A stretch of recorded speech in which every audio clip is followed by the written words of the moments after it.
We interrupt our program to bring you a special broadcast. Robert. He is tenacious, isn't he? Scott. He's a brave and a decent man. He's a pioneer. Bell. This message must be read in every newspaper, heard on every radio, seen on every television. The Robert Scott Bell Show. We are rocking the health world, rocking the political world, and now we're going to rock the autistic or autism world, so to speak. AutismOne. Big conference coming up. I'll be there broadcasting, recording, meeting. I'll be speaking on Friday morning of the event. This is between May 23rd and 27th. And the superhero that we were just talking to about the Maine State Convention, the things she did for the Ron Paul crowd, amazing. She's also going to be at AutismOne, very active there with Canary Party.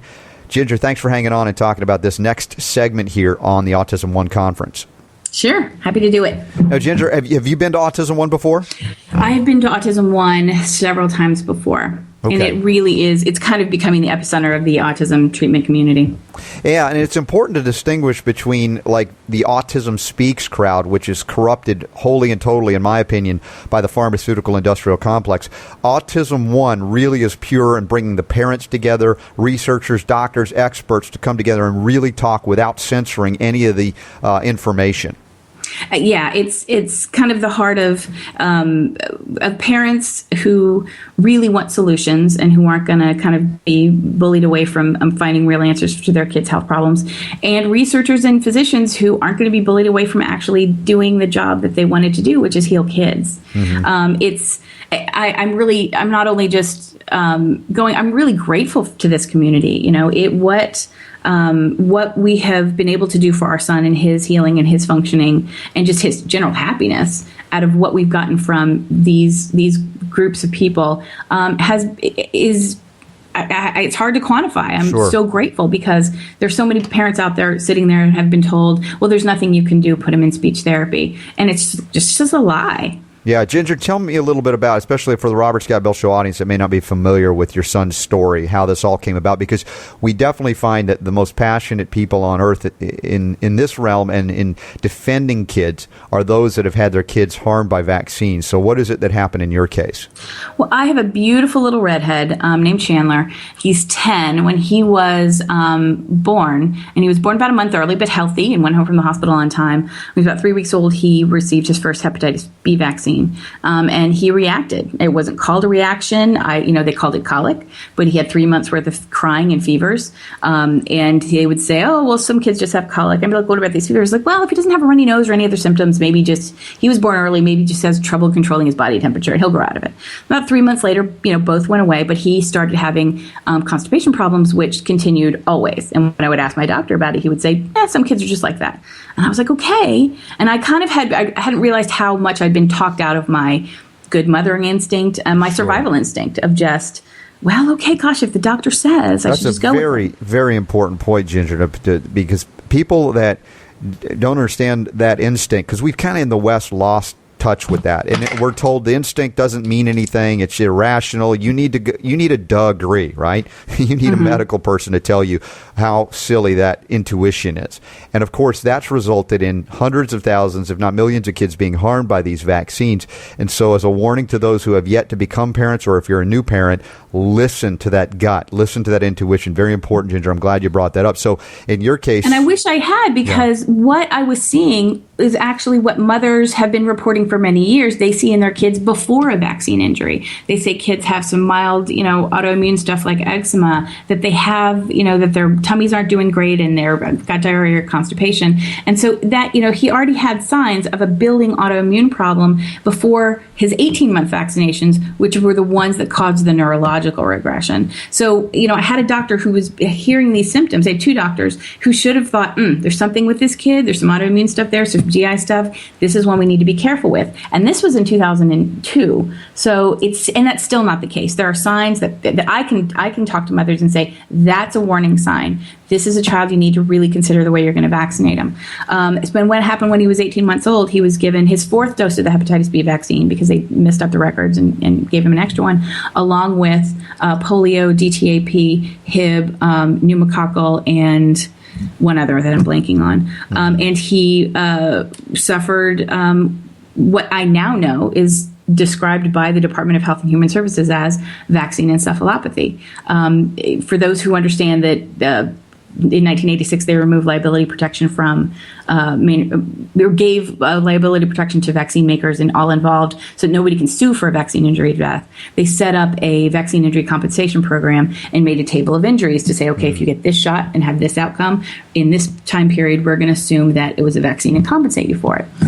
It's a terribly, horribly corrupt, broken program that does not do what it was intended to do. No. But if you Google vaccine injury compensation table, you'll find the table of injuries, one of which is something called encephalopathy, which is the medical term for brain damage, and it's caused by the DTaP or any pertussis-containing vaccine or any measles, mumps, or rubella containing vaccine.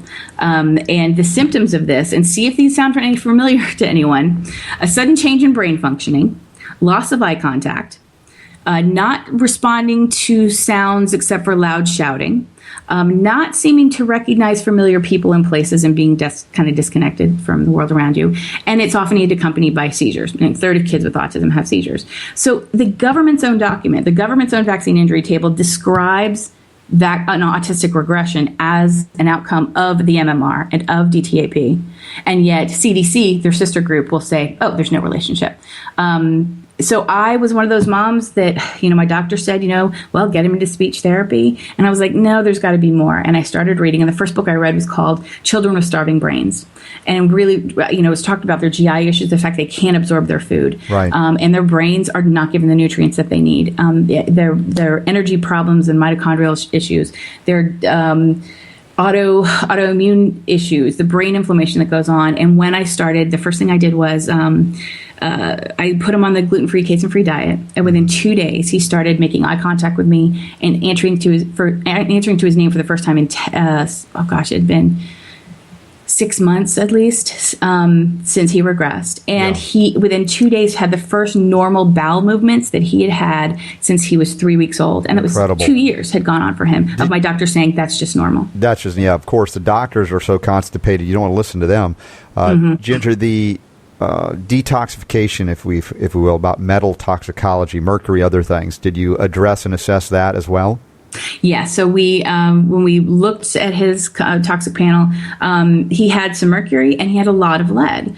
He had gotten some mercury vaccines. I have a head full of mercury that I still haven't gotten rid of, and one of which is kind of a disintegrating filling. And I was like, yeah, but he had mercury sources that I know that he got. But he also had lead exposures, and we were living in Burbank under the flight path of the Burbank airport. Yes. And there were other exposures. So when we started chelating him, we kind of did mild chelation, and we saw it was really a happy day. I was vacuuming. I just gave him the test just to give him I gave him a dose of DMSA just for the testing purposes, to get a result to see if we could find any metals in him. And that it was like 7 hours later that after I gave him the drug, he looked me in the eye and called me mommy for the first time. And it was such a good day. I remember it now. Wow. For the first time in 10 months. And I was stunned. I was like, he usually would pull on my arm and just pull me towards something, and I would know to follow him and he could point at what he wanted. But I was vacuuming, and all of a sudden he's pulling on my arm, and I expected to look down and see him looking away to pull me towards something. And I looked down and he was looking straight me in the eye at me and saying, mommy, wow. Can I have whatever? And I was like, you can have whatever you want. You can have a car. It was a great day. And after that, I was like, this is one of those kids that they're talking about that's toxic, that's autoimmune, that has GI problems. So I stopped listening to my doctors completely. I found Dan doctors and AutismOne doctors, and he's 10. Mm-hmm. He's we've done hyperbaric with him, which is amazing. We've done a little bit of homeotoxicology because he started having verbal tics, and I'm like, I'm not going to go down the road of psych drugs. I'm going to try this crazy thing called homeopathy that's not supposed to work. And when it doesn't work, then I'll go see the neurologist. Yes. And 2 weeks later, his tics were gone and his sentences were increased. So, oh my gosh. My opinion is homeopathy is a total it's a total scam. I don't understand it at all, but it works on my child, so I'm going to keep using it if the problem comes up again. So I don't even understand it. So I gave him what they told me to give him, and it worked. And well, I'm the wild and crazy homeopath on radio. So exactly. So that's my experience with that as well. So there has been really amazing progress with him. He's mainstreamed into school in 4th grade with an aide. His biggest, I think, problem in school is that he laughs too much. He giggles all the time. Like he's happy. He's just that's a really such a bad problem. I love that if kids would giggle more, that's a good problem to deal with. I'm telling you, that's one I can embrace. Exactly. So he's gone from, his first evaluation was moderate to severe, and that was after we had got him, after I think almost a year of medically treating him. So when we started, he was severe. Yeah. And now when he's evaluated, he still is in the classic autism thing, but he's at the top. And one evaluation said, well, he might be out. He might be PDD. He might be, and they're like, no, we think it's still, he still fits the criteria for autism, but he's on the top of that line. And again, he's a happy guy. He doesn't have problems with transitions. He came with me to the main GOP convention and sat there for 10 and a half hours. Wow, impressive. For 2 days. And everybody, I had 2 people on both days come up after me and goes, your sons are so well behaved. And I was like, really? So I was watching them all day and I could not believe how wonderful they were. And I told one man, I said, my little guy has autism. He's like, there's no way. I'm like, absolutely. And then I got to tell him about what we did for him. So Ginger, it's amazing. See, the transformation is on. It's not only the Ron Paul revolution, but it's a revolution back to recognizing, like what we started talking about this segment, the mother's intuition, superior to all the medical training on planet Earth. And we've got to start listening again. And there's really, and the thing that, Chandler's injury and Chandler's healing made me have to get back into politics and made me really have to challenge corruption in politics and wherever I find it, because I look at these little greater good arguments that, we have to get all the kids vaccines in these kids because polio killed so many people, because measles is awful, because what about smallpox? And I'm like, well, okay, let's say that all those things work and the vaccine program is 100% effective at getting rid of all those things. Though we're still going to really hurt some people, so you don't get to lie about it. You get to rob people of informed consent because you've got a greater good argument that we need to protect them from polio. I understand the people who really think that they're doing that and are well-meaning, but you can't cheat the system. Sure. It breaks the system. It never works. It causes more damage. It's true in politics. It's true in health, and we've got to rein ourselves in. We've got to deal with the corruption, or we are heading down a road of self-destruction. The concept of the greater good is actually evil because it sacrifices the individual. It sacrifices Chandler, for instance, for the greater good. That's evil to me. You don't sacrifice one in this case because there's a great chapter in. I'm one of the authors and editors of Vaccine Epidemic. Yes, and it's such a great book. There's 25 different authors there discussing all the range of problems with the vaccine program. And my chapter's on government and media in the autism problem and in the vaccine encephalopathy cover-up. And there's a chapter in there on the greater good and how it's being applied to the vaccine program.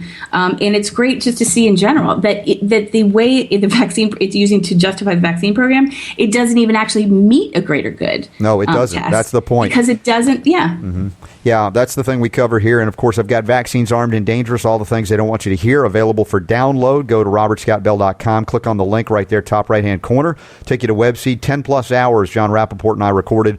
Information all in one place, never, ever revealed before about the vaccine history and how to deal with it. Lots of things are happening. Come to AutismOne. You will learn even more. You'll meet Ginger Taylor and a lot of... You know what? Can I give you one more plug? Please. For people out there, one of the things that the Canary Party is going to be doing at AutismOne is we're holding a Gardasil vaccine injury kind of clinic where doctors are going to be coming in, some families are going to be coming in and starting to talk about what they find in these girls, what their symptoms are, what the underlying medical conditions are, and what seems to be working or not working for them, so that they can start to have the same conversation that we've had in the autism community about healing their vaccine injuries.